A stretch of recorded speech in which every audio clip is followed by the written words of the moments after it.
नमस्कार मेरे प्यारे सभी दर्शकों। मेरा यह वीडियो जो हमारे धर्म ग्रंथों से अपरिचित, अनजान और बेखबर हैं उन हिंदुओं के लिए एक नई जानकारी है। साथ ही इस्लाम के सच्चे पक्के ईमान वाले, सत्यवादी और मानवता के बंधु उन मुसलमानों को आघात करना मेरा काम कतई नहीं है। जितने भी झूठे, मक्कार, षड्यंत्रकारी, छल कपट के हथकंडे अपनाने वाले और मानवता के दुश्मन उन छद्मवेशी मुसलमानों के लिए यह मेरा वीडियो एक चेतावनी है। अगर मेरा वीडियो आप लोगों को अच्छा लगता हो तो कृपया लाइक, शेयर और सब्सक्राइब करना ना भूलें। सबसे पहले आइए वीडियो देखें, उसके बाद आप सबको मैं प्रमाण की तरफ ले चलूँगा। आपके प्रीवियस स्पीचेस को लेके आया हूँ जहाँ पे आपने भविष्य पुराण को रेफरेंस मान के मोहम्मद और कल्कि अवतार को सेम माना। एंड अब आप क्या विष्णु के बाकी अवतारों को छोड़ के केवल इसी कंटेस्ट को, इस्लाम को प्रूव करने के लिए रखेंगे? आप बस इतने का आंसर दीजिए। भाई साहब का सवाल है, उन्होंने मेरी पहली तकरीर को सुना है, इसमें मैं साबित किया हूँ कि भविष्य पुराना के जरिए मोहम्मद सल्लल्लाहु अलैहि वसल्लम हैं, और पूछते हैं कि बाकी विष्णु के अवतार को छोड़ के आप इसको क्यों पकड़ रहे। पहले मैं ये तब्दीली चाहूँगा आपके सवाल में, क्या मैंने सिर्फ भविष्य पुराना के जरिए नहीं साबित किया, मैंने यजुर्वेद के जरिए भी साबित किया हूँ और वेद के जरिए भी साबित किया हूँ, पुराना के हवाले से भी साबित किया, भविष्य पुराना यजुर्वेद के हिसाब से भी साबित किया, ऋग्वेद के हिसाब से भी, सामवेद के हिसाब से भी, और कल की पुराना के हिसाब से भी। लेकिन क्यों, जिस तरीके से कुरान मजीद में कई पैगंबरों के नाम हैं, हम उन पर ईमान लाते, लेकिन आखिरी पैगंबर को मानते हैं, मोहम्मद सल्लल्लाहु अलैहि वसल्लम। अभी मैं पूछूंगा, कई मॉडल आ गए, एक सपोज कोई भी चीज़, गाड़ी है या कोई डीवीडी प्लेयर है, मॉडल 1, मॉडल 2, मॉडल 3, आप लेटेस्ट मॉडल चाहेंगे क्या? जो मॉडल 20 साल पहले था वो चाहेंगे? तो हम अपने परदादा को छोड़ देंगे? लेटेस्ट में अपने आप को मानना क्या सही हमारे होगा? परदादा समझते थे कि दुनिया चपटी है, आप समझते? नहीं। हमारे परदादा समझते थे कि चांद की रोशनी खुद की, मानते उसमें? आप मानते हैं कि नहीं? लेकिन जो इंफॉर्मेशन मैं आपसे पूछता हूं कि परदादा मानते थे कि चांद की रोशनी खुद की है, परदादा मानते थे दुनिया चपटी है, गोल नहीं, आप मानते आज? बिल्कुल सही, आप बिल्कुल सही हैं। आप मानते? हाँ क्या नहीं जवाब? हाँ, मैं मानता हूँ। तो क्यों आपके परदादा को छोड़ देते आप क्यों परदादा की बदतमीजी कर रहे? इसे बदतमीजी नहीं कहते, इसे ये कहते कि अपने इल्म के हिसाब से हम मानते हैं। उस वक्त जो परदादा को इल्म था उस हिसाब से सही थे। आप जब तरक्की कर रहा है, साइंस इल्म तरक्की कर रहा है, जो लेटेस्ट है वो चाहिए। मैं आपको गाड़ी बेचूंगा, मारुति गाड़ी 20 साल पहले वाली बेचूंगा, क्या पैसा देंगे उतना? आज के मारुति के लिए 3 लाख देने पड़ता, आप देंगे क्या? आप बोलेंगे अरे क्या मुझे बेवकूफ बना रहे क्या? उस टाइम आपने 4 लाख 3 लाख ले लिया मारुति जो 1980 में बनी, 1980 में जो भी साल बनी, क्योंकि आपको इल्म है। इसी तरीके से आपके वेद में लिखा है कि कल की अवतार, कल की पुराना चैप्टर नंबर 2 वर्स नंबर 5, 7, 9, 11, 15 में लिखा है ये कल की अवतार। उसके वालिद का नाम रहेगा विष्णु याश अने अब्दुल्ला, माँ का नाम रहेगा सुमति अने शांति मतलब आमिना। वो पैदा होंगे एक शहर में जो अमन का है अने मक्का। वो पैदा होंगे चीफ ऑफ दैट सिटी के अंदर कुरैश। वो जब पैदा होंगे वो माइग्रेट करेंगे नॉर्थवर्ड्स। मोहम्मद सल्लल्लाहु अलैहि वसल्लम माइग्रेट किए मक्का से मदीना और फिर वापस आए। कई चीज लिखे है, उसके 4 करीब दोस्त होंगे, कई चीज। कल की पुराना आखिरी अवतार, इस तरीके से कुरान में भी लिखा है। कई पैगंबर है लेकिन आखिरी पैगंबर मोहम्मद सल्लल्लाहु अलैहि वसल्लम। उसका मतलब नहीं हम ईसा अलैहिस्सलाम में नहीं मानते, मूसा अलैहिस्सलाम में नहीं मानते, आदम अलैहिस्सलाम में नहीं मानते। हम कहते पैगंबर थे, लेकिन आज हमें अमल करने पड़ेगा वो टीचिंग्स जो आखिरी पैगंबर मोहम्मद सल्लल्लाहु अलैहि वसल्लम के। बाकी अवतार थे क्या नहीं, सेकेंडरी है। हमें मानना चाहिए उस अवतार की टीचिंग्स में जो आखिरी अवतार है, जो कल की अवतार है। इसी तरीके से कुरान मजीद में लिखा है कि आखिरी पैगंबर मोहम्मद सल्लल्लाहु अलैहि वसल्लम है। उसी तरीके से बाइबल में लिखा है, gospel of John chapter number 16 verse number 12 to 14, ईसा अलैहिस्सलाम ने कहा, I have got many things to say to you but he can not bear them now, for he when the spirit of truth shall come he shall guide on to all truth, he shall not speak of himself, all that hear shall speak. ये कह रहे हैं मोहम्मद सल्लल्लाहु अलैहि वसल्लम के बारे में। तो मैं कहता हूं, मैंने जो साबित किया हूं, आखिरी कल की अवतार। तो बाकी को आप छोड़ रहे हैं? नहीं, बाकी को, भविष्य पुराना को केवल कुछ बाकी को कहाँ पंक्तियों छोड़ में दिया माने। मैं? हमारे हदीस में लिखा है, मोहम्मद सल्लल्लाहु अलैहि वसल्लम ने कहा 1,24,000 पैगंबर थे, 1,24,000, लेकिन अमल करना चाहिए आखिरी पे। वो हम कभी भी नहीं कहते बाकी पैगंबर नहीं थे। आप मुझे पूछेंगे क्या राम पैगंबर थे या नहीं, कृष्णा पैगंबर थे क्या नहीं, मैं कहूँगा मुझे नहीं पता, क्योंकि कुरान मजीद में उनका नाम नहीं है और हदीस में नाम नहीं। हो सकता है भी, हो सकता है नहीं। कुछ लोग कहते हैं कि राम अलैहिस्सलाम, मैं राम अलैहिस्सलाम नहीं कह सकता लेकिन मैं कहता हूं वो थे या नहीं। जितने पैगंबर पहले आए वो सिर्फ अपने दौर के लिए आए थे और एक मुद्दत के लिए आए थे। हमें मानना चाहिए आखिरी पैगंबर पे, चाहे आप हिंदुस्तान में रह रहे, अमेरिका में रह रहे, चाहे आप इंग्लैंड में रह रहे, हमें मानना चाहिए आखिरी पैगंबर मोहम्मद सल्लल्लाहु अलैहि वसल्लम पे और आखिरी पैगाम कुरान पे। वो थे क्या नहीं, मेरे जिंदगी में फर्क पड़ेगा ही नहीं। मैं थोड़ी गाली दे रहा हूं उनको, हो सकता है थे, आई डोंट नो। आप मुझे पूछेंगे वो मारुति जो 1980 की मॉडल थी, आपने रिसर्च किया? अरे क्यों रिसर्च करूं, मैं तो लेटेस्ट मॉडल पे रिसर्च करूं 2011, क्योंकि मुझे वो खरीदने का है। अभी वो 1980 में मारुति कैसी थी, क्यों मैं मेरा वक्त जाया करूं? लेकिन मारुति तो थी ना। अरे मारुति तो थी 1980 पे, मैं क्यों वक्त जाया करूं? मुझे तो 2011 के मॉडल खरीदने का है ना। क्या आप करेंगे तहकीक? आपको अगर अभी की मारुति खरीदने का 2011 की, तो क्या 1980 की मॉडल पे तहकीक करेंगे? सच जवाब दो, हक का जवाब दो। अगर आप सच्चे इंसान है तो करेंगे क्या नहीं? हाँ क्या नहीं? अब जो इंफॉर्मेशन मैं है उसी आपसे पे पूछ मानना रहा हूँ, पड़ेगा। करेंगे क्या नहीं? अगर आपको 2011 की मॉडल खरीदने का है, आप तहकीक करेंगे 1980 की मॉडल के नहीं, बारे में? बिल्कुल नहीं, बिल्कुल नहीं, बिल्कुल नहीं। वेरी भाई। गुड, मैं आपको शाबाशी देता हूं, आप सच्चा जवाब दिए। तो इसी तरीके से वो अच्छे है क्या बुरी मुझे पता नहीं, हमें अमल करना चाहिए आखिरी पैगंबर पे, और आपको भी करना चाहिए, चाहे आप मानो क्या नहीं। आप सभी ने जाकिर नायक की इस वीडियो को देख लिए होंगे और इसमें क्या क्या बातें हो रही थी वह भी श्रवण कर लिए होंगे। विशेषकर यहाँ एक हिंदू भाई ने उससे सवाल किया था कि हमारे जो पुराणों में भगवान विष्णु के जितने भी अवतार बताए गए हैं, उन अवतारों में से आपने सिर्फ कल की अवतार को पकड़ा इस्लाम में मोहम्मद को साबित करने के लिए, और हिंदू धर्म ग्रंथों में मोहम्मद को साबित करने के लिए बाकी अवतार, विष्णु के बाकी अवतारों को क्यों छोड़ दिया? यह बात उस भाई ने पूछी थी। तो जाकिर नायक ने घुमा फिरा कर उसने इधर उधर बातें ले जाकर पूर्वजों, पहले पूर्वजों को छोड़ना चाहिए, उन्होंने जो जो किया, अभी नए वाले जो लेटेस्ट हैं उनको ग्रहण करना चाहिए। उसी तरह गाड़ी पर गया, वह पुराना जो मारुति कार का मॉडल था उसको अभी कौन लेना चाहता है, जो अभी लेटेस्ट मॉडल है उसी के हिसाब से चलना चाहिए। यानी घुमा फिरा कर उसकी जो रणनीति थी, उसकी बात यह है कि जो आखिरी अवतार जो इस्लाम का नबी है, मोहम्मद है, उसी पर ईमान लाना चाहिए, उसी को मानना चाहिए। इस्लाम वाले तो मानते ही हैं, बाकी धर्म वाले भी मानना चाहिए, यह उसकी बात रही।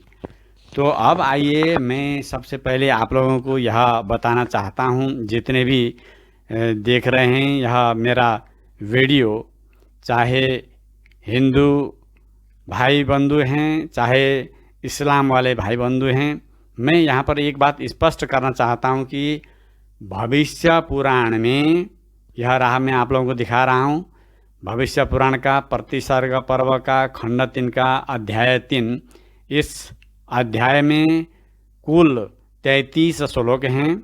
इस 33 श्लोक में जो यहाँ पर वर्णन हुआ है, महामद का वर्णन हुआ है। देखिए, एक बात मैं स्पष्ट करना चाहता हूँ, यहाँ पर मोहम्मद नहीं लिखा हुआ है भविष्य पुराण में, यहाँ लिखा हुआ है महामद। देखिए, यह महामद यहाँ इस पुराण में 3 जगह आया है, 3 श्लोक में आया है महामद, बाकायदा महामद लिखा हुआ है। तो एक बात मैं स्पष्ट बताना चाहता हूँ, जो महामद है उसी को जाकिर नाइक और उसके टीम, उसके चेले चपाटे, जितने भी उसके फॉलोअर्स हैं और जो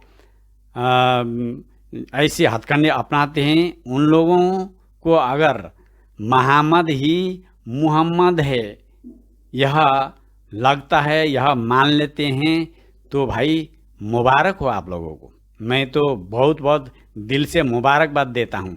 अगर मोहम्मद ही मोहम्मद साहब हैं, यानी मोहम्मद साहब ही हैं मोहम्मद, तो भाई आप लोगों को बहुत बहुत मुबारक। अब कोई गुंजाइश नहीं कि आप लोग हम लोगों को कोई आक्षेप नहीं कर सकते, क्योंकि मोहम्मद ही मोहम्मद है, ये आप लोग ही बता रहे हो, हम लोग नहीं बता रहे हैं। हमारे पुराण में लिखा हुआ है महामद। देखिए मैं पढ़ के भी सुनाता हूँ, यह कहाँ कहाँ आ रहा है। पहले आ रहा है यह श्लोक संख्या 6 पर, देखिए महामद इति ख्यातः। उसी तरह श्लोक संख्या 13 में भी आ रहा है महामद इति ख्यातः। उसी तरह श्लोक संख्या 15 में भी आ रहा है, देखिए महामदस, ये इस तरह से, यानी यहाँ पर महामद 3 जगह पर आया। तो अब मैं आप लोगों को और ले चलता हूँ मोहम्मद का जो जन्म कुंडली है कैसा। मोहम्मद जो है, मैं मोहम्मद नहीं बोलूँगा क्योंकि यहाँ जो पुराण है, पुराण में मोहम्मद लिखा हुआ है। जो सच्चे मुसलमान लोग हो, जो ईमान वाले सच्चे और मानवतावादी मुसलमान भाई लोग हैं, आप लोग यहाँ पर मुझसे नाराज़ होने की कोई बात नहीं है, क्योंकि मैं यहाँ पर जो लिखा है मैं वही उच्चारण करूँगा। मोहम्मद लिखा हुआ है। देखिए मोहम्मद तो जाकिर नाइक बना रहा है, मोहम्मद साहब तो यहाँ पर लिखा हुआ है मोहम्मद। तो देखिए मोहम्मद का यहाँ पर जन्म कुंडली यानी आइडेंटिफिकेशन बाकायदा दिया हो, उनकी हुलिया, मोहम्मद का हुलिया, चरित्र और परिचय, यानी उसकी पूरा जन्म कुंडली इस पुराण में, इस अध्याय में दिया हुआ है। मैं ले चलता हूँ। देखिए मोहम्मद का जो पहला हुलिया है श्लोक संख्या 13, देखिए यहाँ पर श्लोक संख्या 13 मैं आप लोगों को लेके चल रहा हूँ। यहाँ देखिए महामद इति ख्यातः पैशाच कृति तत्परः, देखिए। और दूसरी जगह हुलिया आया है उसका, देखिए श्लोक संख्या 24, श्लोक संख्या 24 में भी आया हुआ है। मैं लेके चलता हूँ श्लोक संख्या 24। देखिए यहाँ पर देखिए बहुमाया विशारद पैशाचम देहमास्थाय, देखिए 23 श्लोक संख्या 23 और 24 दोनों में यह आया है, पैशाच और माया मद विशारद। उसी तरह श्लोक संख्या 16 में भी, देखिए श्लोक संख्या 16 में भी आया है प्रेमणा उवाच भूपतिम प्रेमणा माया मद विशारद। इस तरह से यहाँ पर क्या क्या बातें आई। पहली बात महामद आया, महामद। दूसरी बात आया वह क्या करता है, पैशाच, श्लोक संख्या 13 में पैशाच कृति तत्पर, पैशाच का काम करता है। और तीसरी बात क्या आई, यहाँ पर आया वह माया मद विशारद है, वह माया मद वाला है। तो मैं आप लोगों को ले चलता हूँ, यह रहा बामन शिवरामन बामन आप्तेकृत संस्कृत डिक्शनरी। वहाँ पर क्या लिखा हुआ है देखिए, मैं यह आप लोग को ले चल रहा हूँ। देखिए पिशाच का मतलब क्या होता है। पिशाच का मतलब हो गया भूत, बैताल, शैतान, प्रेत, दुष्ट प्राणी। देखिए पिशाच का मतलब क्या होता है, भूत, बैताल, शैतान, प्रेत, दुष्ट प्राणी। अब आइए दूसरा क्या था उसमें, दूसरा था माया। माया का मतलब क्या होता है, देखिए मैं दिखा रहा हूँ। माया का मतलब है यहाँ पर लिखा धोखा, जालसाजी, कपट, धूर्तता, दांव, युक्ति, चाल, जादूगरी, अव्यभिचार, जादू टोना, इंद्रजाल। देखिए माया का मतलब। अब पैशाच का मतलब, माया का मतलब। अब आइए मद का मतलब क्या होता है। मद का भी दिखा रहा हूँ। देखिए मद मादकता, मस्ती, मदोन्मत्तता, देखिए, पागलपन, विक्षिप्तता, उग्र प्रणयोन्माद, लालसापूर्ण उत्कंठा, देखिए कामुकता, मैथुनेच्छा। भाई मैं साफ बता रहा हूँ, देखिए हमारे जो ग्रंथ हैं उनमें क्या लिखा है, महामद। तो महा का मतलब हो गया बड़ा, मत का मतलब यहाँ क्या दिया आप लोगों को मैंने दिखाया, सबसे बड़ा पागल। पागल है, मैथुनेच्छा करने वाला है, मदोन्मत्त वाला है, विक्षिप्त वाला है, विक्षिप्त दिमाग वाला है, ये बताया। तो उसी तरह पिशाच का काम करता है, हुलिया उसको दे दिया श्लोक संख्या 13 में। पिशाच का काम करता है वह महामद इति ख्यात पैशाच कीर्ति तत्पर। तो पिशाच का काम करता मतलब वो क्या, धोखाधड़ी। पिशाच का अर्थ वहाँ दिया है धोखाधड़ी, जालसाजी, षड्यंत्रवादी। देखिए षड्यंत्र करना, दूसरों को क्या कर रहा है ये, देखिए बहुत ही कपट, छल कपट, धूर्तता, दांव पेच करना। भाई क्या मोहम्मद साहब का ऐसा ही चरित्र था? जाकिर नाइक तो यही साबित कर रहा है। जितने भी आप लोग अच्छे मुसलमान लोग हो, ये समझो भाई, जाकिर नाइक के हिसाब से जो हमारा भविष्य पुराण है उसके हिसाब से भविष्य पुराण में जो महामद का हुलिया दिया हुआ है, उसकी आइडेंटिफिकेशन, उसकी जो चरित्र, उसका जो परिचय दिया हुआ है, उसके हिसाब से मैंने आप लोगों को श्लोक संख्या दिखाई। इन सब से क्या साबित होता है, महामद एक तो वह शैतान का काम करता है, हैवान का काम करता है, यानी राक्षस का काम करता है, वह जालसाजी करता है, धोखाधड़ी करता है, षड्यंत्र करता है, गुमराह करता है, ये साबित हो रही है। तो यही था मोहम्मद साहब का चरित्र, क्या ऐसा ही था? आपका नबी का चरित्र ऐसा ही था? भाई जाकिर नाइक तो यही साबित कर रहा है। मैं नहीं बोल रहा हूँ, देखिए जाकिर नाइक के हिसाब से यह साबित हो रहा है। उसी तरह माया जो उसने जितने भी किया हथखंडे, देखिए ये साबित होता है। तो भाई आप लोग समझो जाकिर नाइक क्या क्या साबित करवाता है। इस हिसाब से अगर भविष्य पुराण को मानना है तो जितने भी मुसलमान लोग हो, आप लोग यानी इस्लाम का जो नबी यानी मोहम्मद साहब हैं, उनको जाकिर नाइक चरित्र हत्या करवा रहा है। देखिए उनके माथे पर कलंक लगवा रहा है, यह बिल्कुल साफ होता है। तो इस जाकिर नालायक को आप लोग फटकार लगाओ भाई, ये चीज़ साबित होता है। और हमारे जितने भी हिंदू भाई लोग हैं, जितने भी हिंदू बंधु लोग हैं, हमारे अपने धर्म ग्रंथों को भी देखा करो, यहीं से हम जवाब दे सकते हैं इस जाकिर नाइक को। पहली बात तो हम लोग का अपना कमजोरी है, हम लोग अपने धर्म ग्रंथों को देखते नहीं, यहीं पर सब कुछ दिया हुआ है। अब आइए उसने क्या किया, उसने किया है कल्कि पुराण, जाता है वो कल्कि। मैं यह दिखा रहा हूँ, देखिए आप लोगों को कल्कि पुराण। कल्कि पुराण के हिसाब से क्या साबित होता है, अब देखिए मैं आप लोगों को दिखाता हूँ। यह रहा कल्कि पुराण। कल्कि पुराण का यह अंश 1 अध्याय 3 श्लोक संख्या 38, यहाँ पर लिखा हुआ है कि कल्कि जी के 3 भाई थे और कल्कि जी से बड़ी, कल्कि जी के समेत 4 भाई थे। और जो कल्कि जी का माता पिता थे, वह माता पिता कल्कि जी के आखिरी समय तक थे। तो भाई अब ये बताओ, जाकिर नाइक जो कल्कि अवतार है, कल्कि पुराण के सब जो कल्कि का अवतार है, वही मोहम्मद का अवतार है, यानी वही मोहम्मद साहब हैं, वही नबी हैं।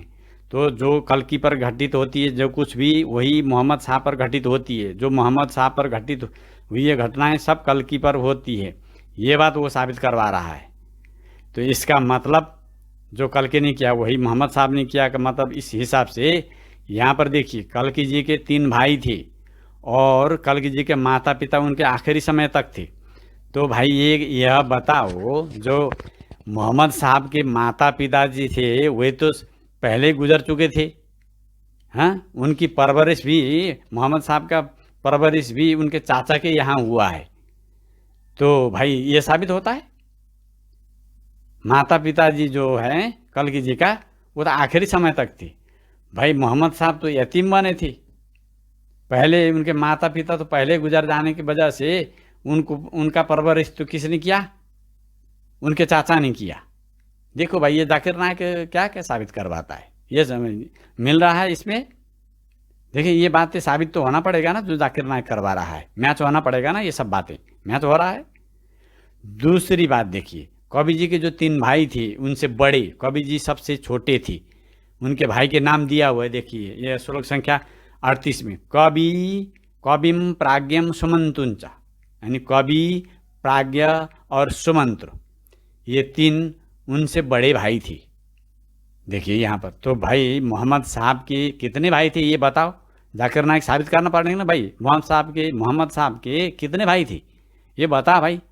जितने भी जाकिर नायक के चेले चपाटे हो, चमचे हो, ये मुझे बताओ भाई, लिख के भेजो कि मोहम्मद साहब के कितने भाई थे, सगे भाई। यहाँ लिखा हुआ है इन तीनों भाई ने, कवि के तीनों भाई ने शादी भी किया, और शादी करने के बाद 2-2 पुत्र भी जाने, 2-2 बेटे भी जाने सबसे। तो ये बात हो रही है मोहम्मद साहब पर घटित हो रही है। तो भाई जाकिर नायक के चेले चपाटे और जाकिर नायक भी, ये मुझे लिख के भेजो, तुम लोग दिखाओ। ऐसी ऐसी हथखंडा, झूठी हथखंडे अपनाते हो। देखो और क्या क्या साबित होता है यहाँ पर। देखो उपनयन संस्कार, कल्की जी का उपनयन संस्कार, यह रहा अंश 1 अध्याय 2 श्लोक संख्या 48, यानी यहाँ पर कल्की जी का उपनयन संस्कार हुआ लिखा हुआ है। उपनयन संस्कार का मतलब होता है हिंदुओं में वह संस्कार, किसी भी संस्कार जो हिंदुओं में होता है उससे पहले हम लोग क्या करना पड़ता है, पंचगव्य ग्रहण करना पड़ता है। पंचगव्य का मतलब होता है गाय का दूध, गाय का घी, गाय का दही, गाय का गोमूत्र, गाय का गोबर, इन 5 पदार्थ मिलाकर जो बनाया जाता है उसको पंचगव्य बोला जाता है। वह पंचगव्य प्राशन करना पड़ता है।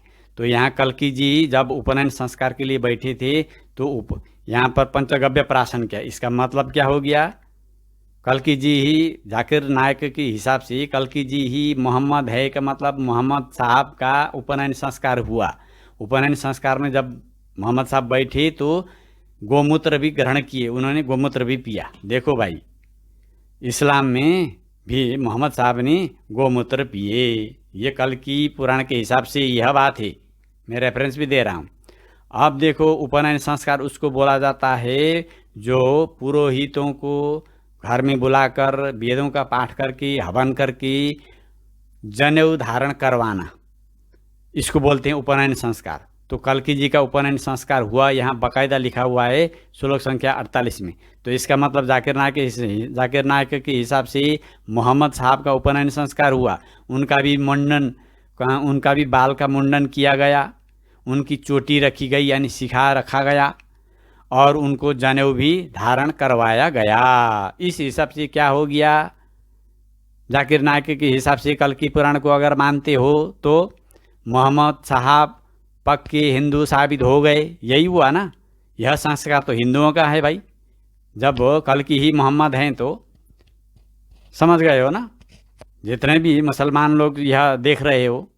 अब आइए तीसरी बात में क्या है, जब कल्की जी का उपनयन संस्कार हुआ उसके बाद वे वेद पठन पाठन के लिए अपने गुरु के यहाँ गुरुकुल में गए। कहाँ, जमदग्नि के पुत्र परशुराम जी के यहाँ महेंद्र पर्वत पर गए। देखिए यह श्लोक कहाँ है, अंश 1 अध्याय 3 श्लोक संख्या 4 से लेकर 6 तक बाकायदा लिखा हुआ महेंद्रादौ। देखिए यहाँ पर देखिए, त्वम पठात्र निजम वेद, यहाँ लिखा हुआ है। देखो उसी तरह कल्की ही पूर्व नमस्कृत्य वेदाधितु, इस तरह से।